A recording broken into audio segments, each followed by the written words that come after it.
Welcome back to another week of the Bozeman Brainstorm. This is where we talk about all things real estate and all things Bozeman and all the things Bozeman real estate adjacent.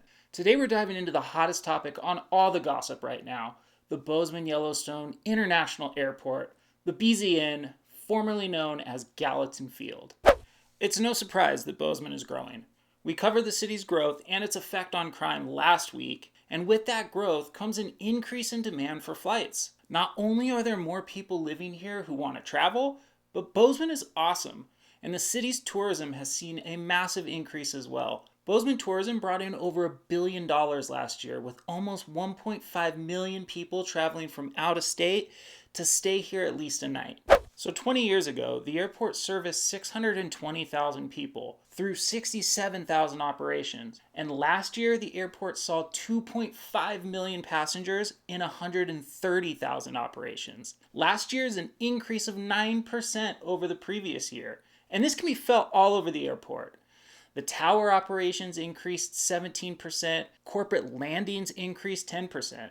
Numbers like this make Bozeman the 7th busiest airport in the 7-state region and the 92nd busiest airport in the nation. And it makes sense considering the airport services both Big Sky and Bridger Bowl, and it sees travelers looking to get into either one of the two entrances to Yellowstone Park. This tourism, it makes Bozeman Yellowstone the busiest airport in Montana.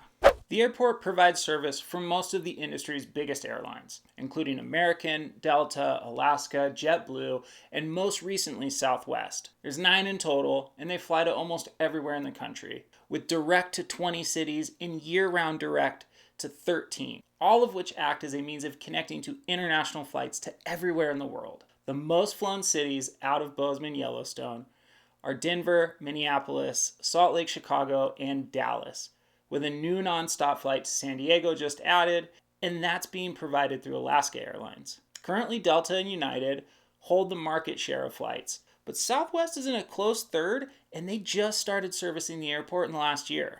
The last time the airport saw any growth was back in 2011, when they did a 3-terminal expansion, along with a name change to Bozeman Yellowstone, and the inception of international flights following U.S. Customs and Border Protection Facility opening in July of that same year. But as the population increases and flights keep flying, plans for another major expansion are currently in the works, and they want to accommodate the steadily increasing demand. Just this year, airport authorities announced a new $180 million expansion plan called the East Terminal Expansion Project. It's going to be the largest airport expansion in Montana's history. The plan looks to address issues with parking, baggage, and security by adding 3 new high-capacity carousels, a second security checkpoint on the east end, and a 3rd level for admin offices, which would ultimately allow space on the 2nd level for 3 more gates, bringing the total to 15. The project is expected to be completed by 2030,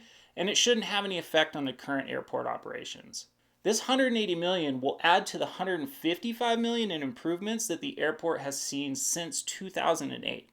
Those previous improvements, they included a new fully inline baggage handling system, and that was completed in October of last year. The system, it's the same type used in larger airports, we just have it built on a smaller scale. Total cost for that was a little over $21 million, but luckily TSA contributed $14 million of that, as well as an improvement, a $9 million addition of 1,400 paid parking stalls, bringing the new total to 3,700. Now, more than half the airport's operating revenue comes from rental car and the parking sector, with the airlines really only making up about 11%. Regardless, total assets sit at $260 million, with liabilities only $17 million. As of 2023, the airport held a total net position of roughly $240 million, and that's compared to $90 million just 10 years prior.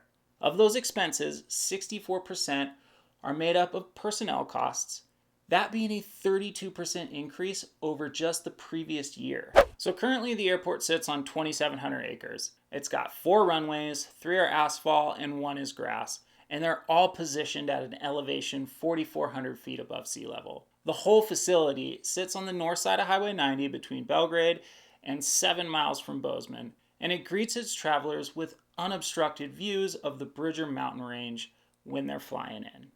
Newly constructed hangars can be seen upon landing, hinting at the expansion on the current 3 FBOs, and 5 newly acquired land leases prove that future expansion is something we'll definitely see in the coming years. Okay, but what does this all matter anyways? The truth is, as Gallatin Valley residents or travelers, we could care less about the airport's operating expenses or their net income. We really only care about the end product. What is the traveling experience like, and how damn long does it take to get where we're going? And the truth is, there might be some expected delays as the facility is expanded and improved, but Bozeman Yellowstone, it remains one of the quickest and cleanest airports in the country. My personal experience, it's been nothing but pleasurable, from travel time to and from Bozeman, to parking, and to security. I regularly show up to the airport only 45 minutes to an hour before my flight, and I haven't had to wait in security line more than 10 minutes. Actually, the only complaint I have with the airport is the amount of available amenities in the event that you do need to actually spend some time there. And honestly, the expansion looks to address that. Look, if you're looking at flying into the Gallatin Valley for some world-class recreation, you'll be in and out of the airport so fast, you'll forget that you were even on a plane. And less time in the airport means more time enjoying everything Montana has to offer. Thanks again for tuning into another Brainstorm. Hopefully you got something from it. But if not, that's okay too, because I still had fun putting it together. For all things Bozeman and everything Bozeman real estate, watch all of our other videos and visit 406dreamrealty.com, and we will see you next week.